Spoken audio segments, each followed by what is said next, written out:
तो अभी हम लोग जो टॉपिक देखेंगे वो देखेंगे माइस्थेनिया ग्रेविस। तो माइस्थेनिया ग्रेविस बेसिकली क्या होता है, एक ऑटो इम्यून डिसऑर्डर होता है। ऑटो इम्यून डिजीज़ होता है। ऑटो इम्यून डिजीज़ होता है। इसमें क्या होता है बेसिकली, एंटीबॉडी जो होती है फॉर्म हो जाती है अगेंस्ट एसिटाइल कोलिन रिसेप्टर। तो इसके अगेंस्ट एंटीबॉडी फॉर्म हो जाती है बेसिकली।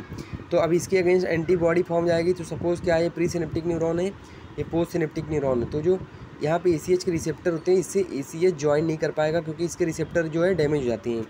ये हो गया। तो बेसिकली क्या होता है, बेसिकली ऑटोइम्यून डिसऑर्डर होता है तो एंटीबॉडी फॉर्म होती है अगेंस्ट ACH रिसेप्टर।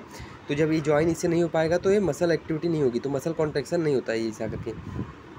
और एक कॉमन होता है फीमेल में ज़्यादा कॉमन होता है क्योंकि ऑटोइम्यून है, और 15 to 50 एज वाले ग्रुप में कॉमन होता है, पर फीमेल में ज़्यादा कॉमन है क्योंकि ऑटोइम्यून डिजीज़ फीमेल में ज़्यादा कॉमन होती है।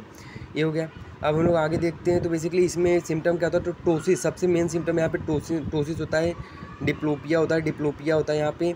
और यहाँ पे मसल वीकनेस रहता है क्योंकि यहाँ पे जो है मसल कॉन्ट्रैक्शन उतना प्रॉपर होता नहीं, और कम रिसेप्टर बचा है। जब डैमेज बहुत सारे, जब एक आध के रिसेप्टर बचते तो वही जल्दी काम करता है तो और वीकनेस हो जाती है मसल की, पैरालिसिस की कंडीशन आ जाती है।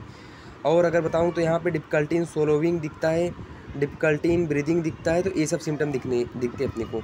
उसके बाद अब यहाँ पे इन्वेस्टिगेशन में हम लोग यहाँ पे क्या कराते हैं, एक आइस पैक टेस्ट कराते हैं। आइस पैक टेस्ट, तो आँख पे हम लोग क्या लगा देते हैं, आइस पैक लगा देते हैं। तो क्या होता है, जो ACH एसिटाइल कोलिनेस्टेज रहेगा उसको हम लोग इनहिबिट कर देंगे। तो बेसिकली ACH जो है एसिटाइल कोलिनेस्टेज नाम का एंजाइम होता है, इसको ब्रेक कर देता है एसिटाइल प्लस कोलिन में। तो ये ब्रेक नहीं होगा तो ACH जो है बढ़ जाएगा, तो ज़्यादा से ज़्यादा ACH रिसेप्टर को ज्वाइन करेगा तो काम करेगा अपना।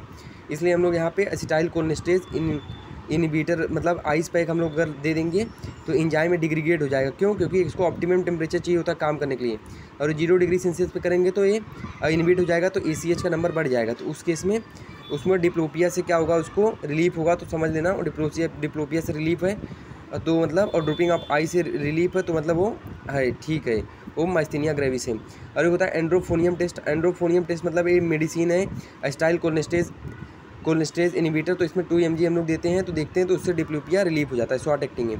ट्रीटमेंट में यहाँ पे मेन एसिटाइल कोलिनेस्टेज इनहिबिटर देते हैं, ACH इनहिबिटर हम लोग देते हैं। तो यहाँ पे नियो स्टिगमिन हम लोग यहाँ पे देते हैं 50 mg TDS, या फिर पायरिडोस्टिगमिन देते हैं, पायरिडोस्टिगमिन यहाँ पे 15 to 60 mg TDS हम लोग देते हैं। ये हो गया।